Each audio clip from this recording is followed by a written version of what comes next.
My name is Mike Morford. Some of you may know me as co-host of the podcast Criminology. I'd like to tell you about a solo podcast that I host, which is very close to my heart. It's called The Murder in My Family. We've all heard about horrible murder cases in the news, both solved and unsolved. Most of the time, we listen for a moment and then go about our daily routine.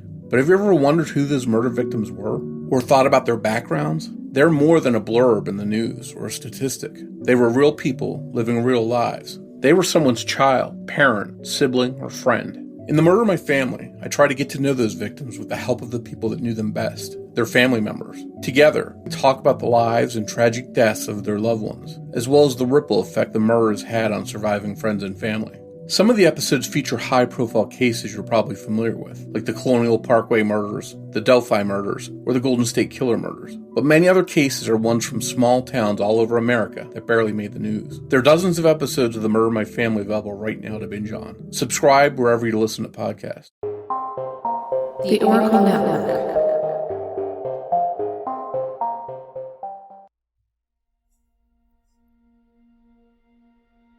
Hello and welcome to Reverie True Crime. I'm your host, Paige. Today's episode does involve pedophilia and child sex trafficking. If this is something you cannot stomach, I completely understand if you need to skip this episode. This episode is a listener suggestion from Nix, who is from South Africa. And this case has plagued the country for decades. Also, I want to apologize in advance for any mispronunciations. Described by some as, quote, flamboyant and a sexual bragger, and by others a man who feared God and was a preacher, Cornelius Gerhardus van Rooyen, known as Gert, was one sick individual. He would have people over at his home when he was in his 50s, and he boasted about raping girls as young as 5 years old.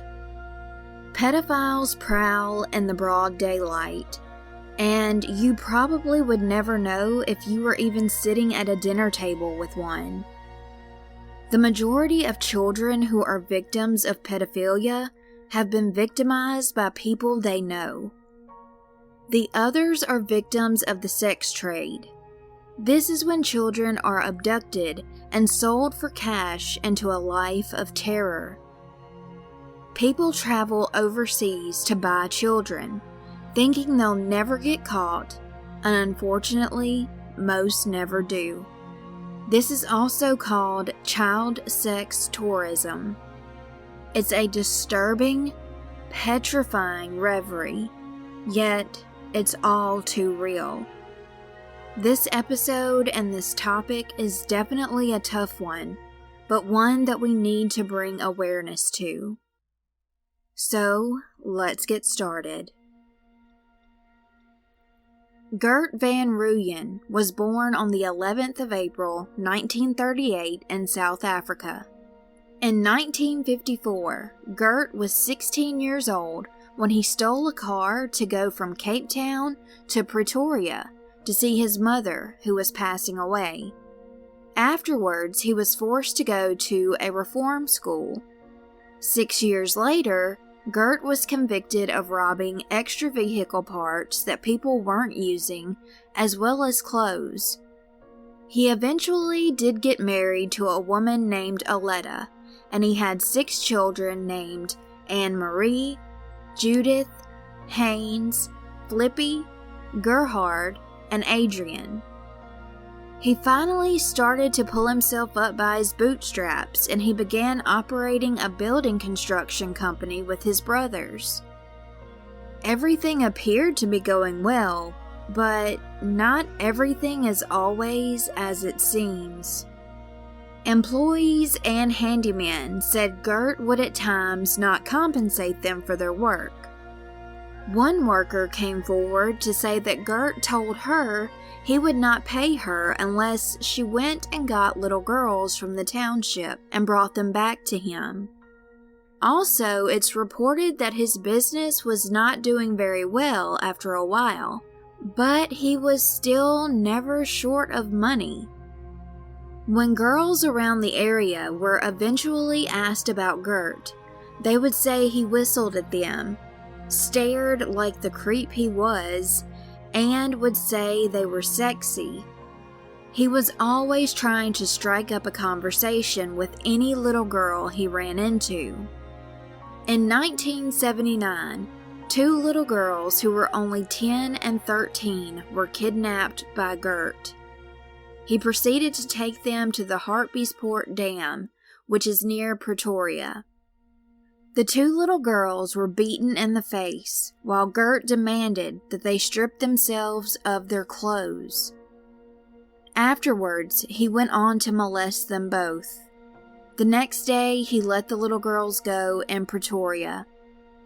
He was fortunately captured and arrested, but he only spent 3 years in prison for kidnapping, sexual, and common assault on the children. By August 1983, he and his wife Aletta divorced, and in 1988 he started a relationship with a widow and mother of 3 boys. Her name was Francina Johanna, also known as Joey Hermina Haarhoff. She was raising her 3 kids alone while working as an accountant's clerk, and later she was a debtor's clerk. She and Gert would take little getaways all around South Africa. Some of those places being warm baths and Umdalati, which is on the KwaZulu-Natal coast.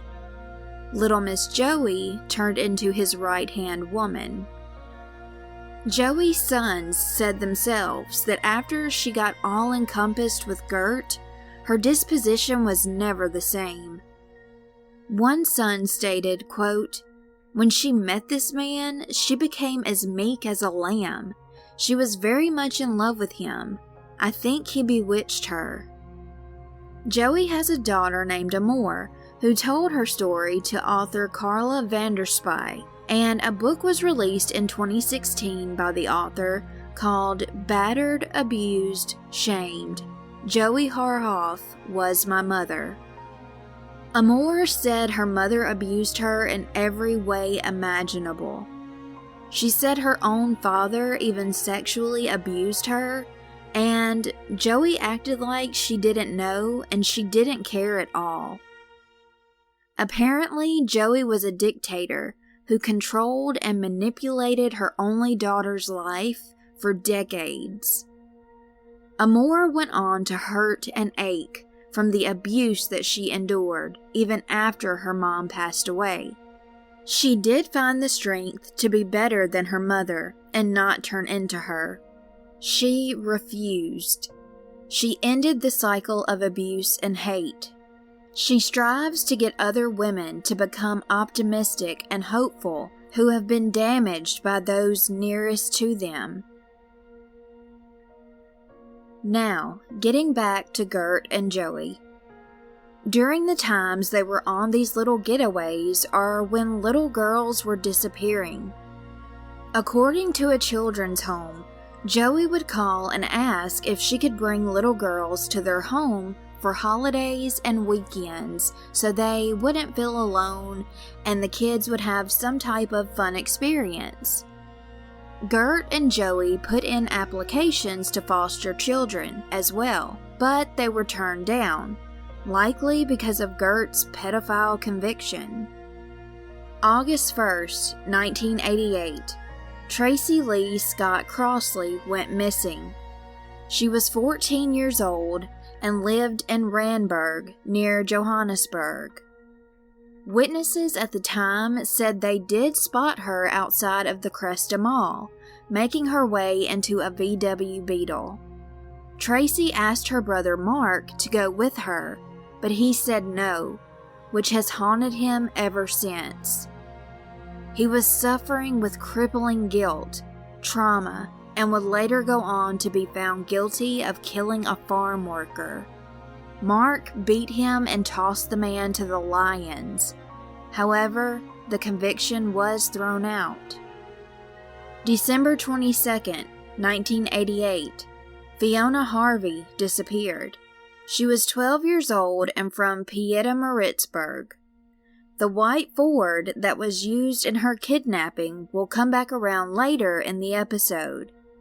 It will explain how police found out who had taken her. June 7th, 1989, Joan Horn was 12 years old when she went missing from Pretoria. In July of 1989, Janet Delport was kidnapped while in a mall shopping. She was 16 years old at the time and was abducted by a blonde-haired woman.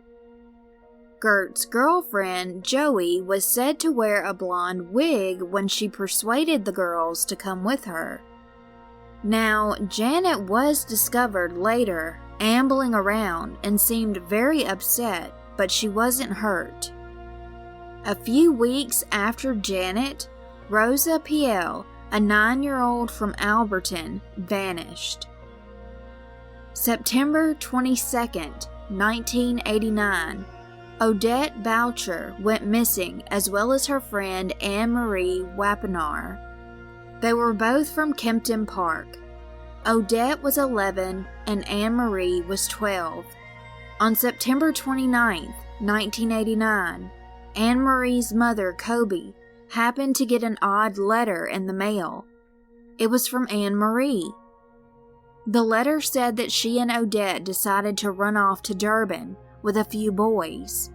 However, the handwriting from the letter, compared to her normal handwriting, does suggest that she was under pressure while she wrote it, likely being told what to say.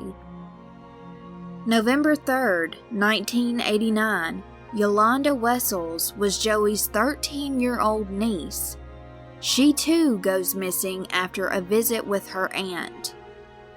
Christmas of 1989, Joey had called an orphanage, and a little girl who was 14 spent the holidays with her and Gert. I'm going to take a wild guess and say that this was to prove that they were good with children, because it's always mentioned after this fact of spending the holiday with this child, that is when they applied to foster children but were denied. So that's my speculation of why they were wanting to spend weekends and or holidays with these children. Maybe not to hurt them, but to be looked at as a good option for other children to be fostered to who they could possibly hurt.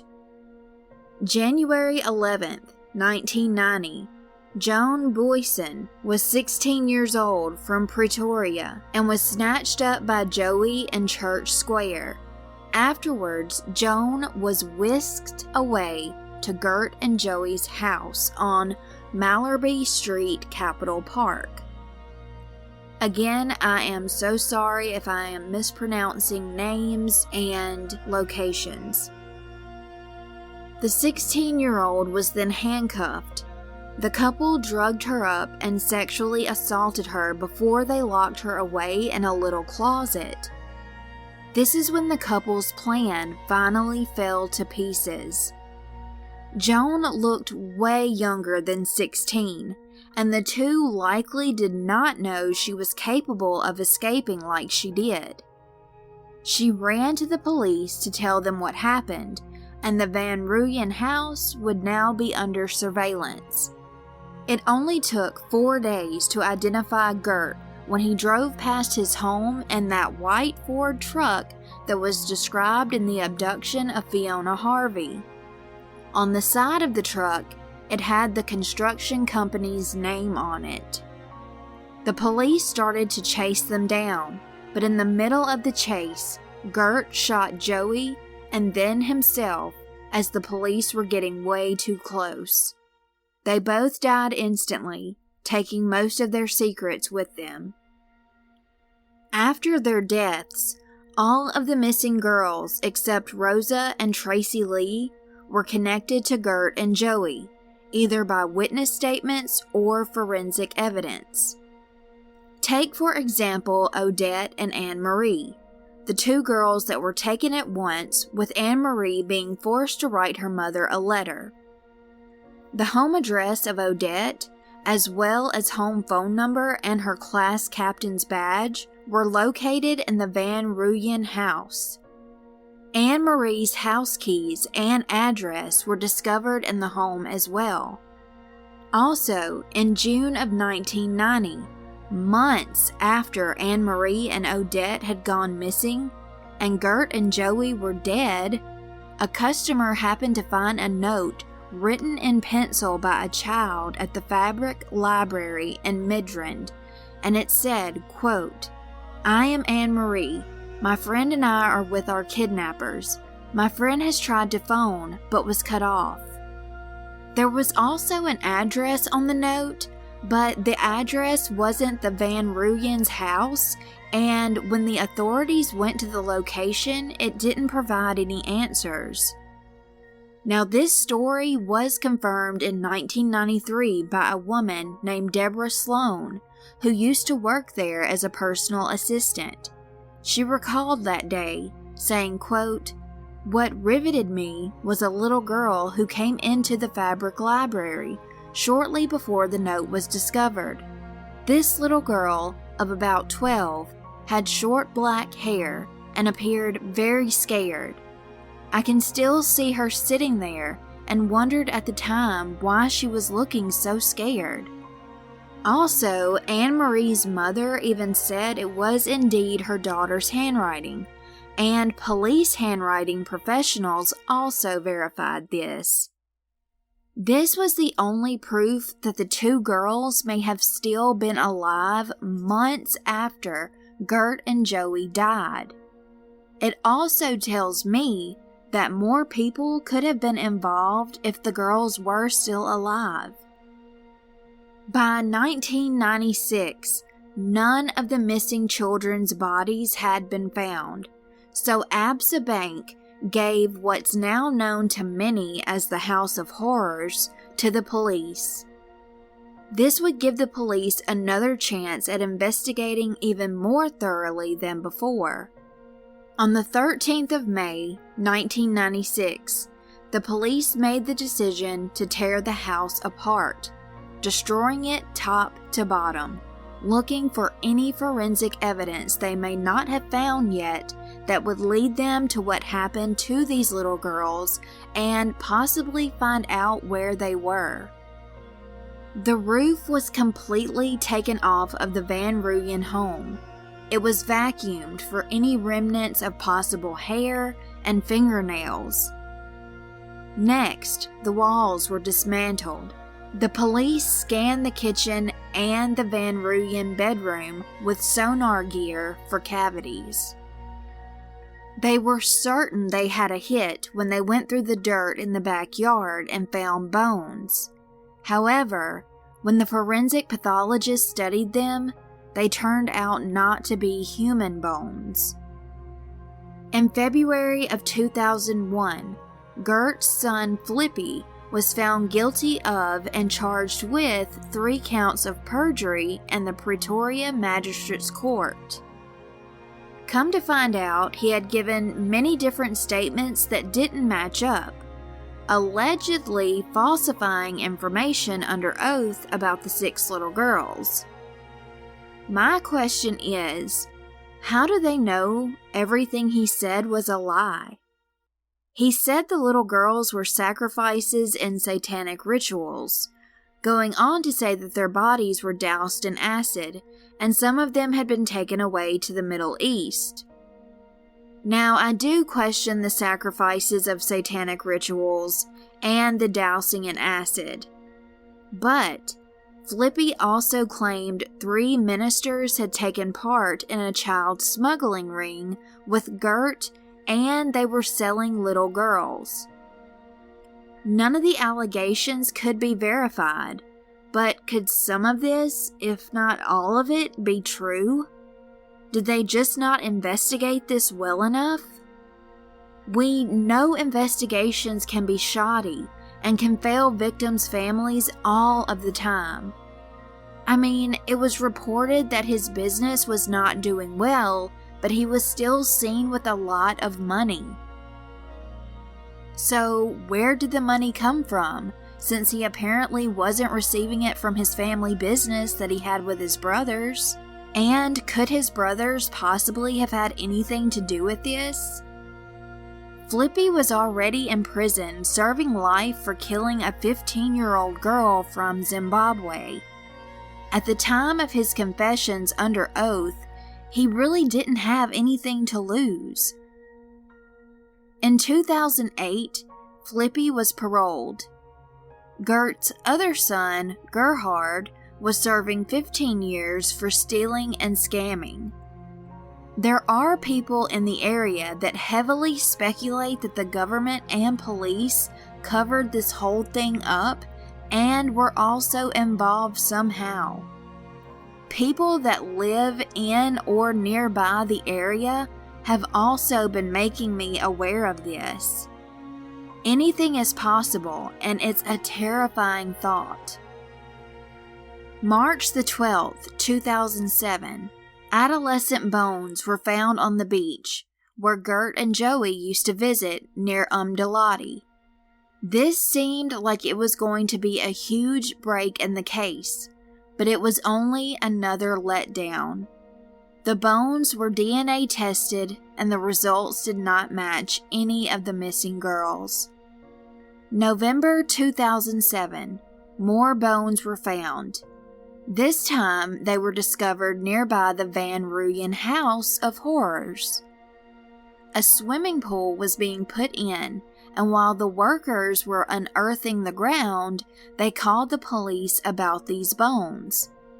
Investigations began, trying to find out if these bones belonged to any of the missing girls. Nothing publicly was ever released about this that I could find, which may mean that the results were another dead end, or it could also mean that evidence is being hidden. In 2019, cold case investigators began to dig into the possibility of the little girls being trafficked out of Durban Harbor to Mauritius. There are records of Gert being a handyman for a company in Durban, and they use the Durban Harbor to ship fire-resistant doors that prevent the spread of fire and are used as emergency exits. That would line up with what his son said under oath about trafficking the children, but Flippy was charged with 3 counts of perjury for it. Retired South African Police Service detective Don Chandler decided to start going over the evidence all over again. Don said there was evidence that the authorities had never made public knowledge, such as Gert and Joey had not only written out their wills on January 11th, 1990, but suicide notes as well. This was not long after Joan made her escape from the House of Horrors. When Gert shot Joey and then himself, it was right in front of Don's own eyes. He says investigators have proof that Gert was often at the Durban Harbor, and it's likely that he had connections with someone or multiple people who aided him in trafficking the children.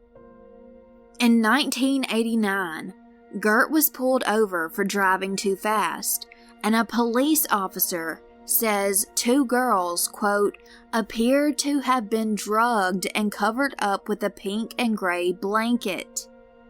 If the police officer even thought that for a second, why would he let Gert go without any questions? That very blanket was discovered in the Van Rooyen's home the night of the murder-suicide. Don also said that someone else is being investigated for their possible involvement, a mogul from the United Kingdom who has royal recognition. Don stated, quote, Van Rooyen used to travel with a 2.5-ton van and would carry fire doors from Pinetown to Pretoria.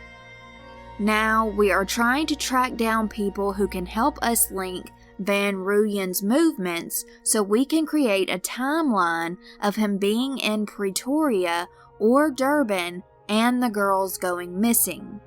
We know, for example, that after every girl in Pretoria was kidnapped, Van Rooyen would travel to Durban. We have photographs of Joey on the Esplanade, now Margaret Mcaddy Avenue in Durban, which is near where they would load the ships.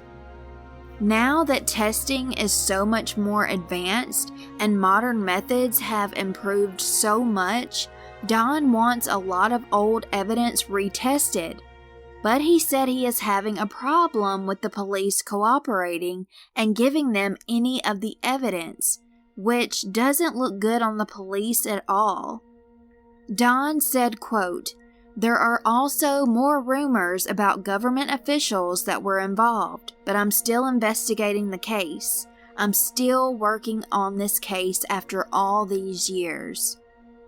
Don highly suspects that there are more victims who are Black and Indian children. He stated since back then it was apartheid, Black and Indian children went missing all the time. And nobody really cared as much as when white children would go missing. Anyone with information can contact Don Chandler at gvrplus@protonmail.com or call 061-487-2507. I will have this in the show notes for you to use if you have any information. In 2019, a woman came forward saying that she is Fiona Harvey. Forensic experts and private investigators are sure that it is her. However, many people, even Fiona's parents, don't think she is at all, which discourages her, and she's even received death threats over it. Fiona's parents were in their 80s when they were given this information, and they didn't want to hear anything about it because she may have had a few freckles that matched, but they said those were not her eyes. They never wanted to be contacted from her or anyone else about it again. Even though she told them she remembers holding hands with Gert and Joey, who had offered to buy her candy.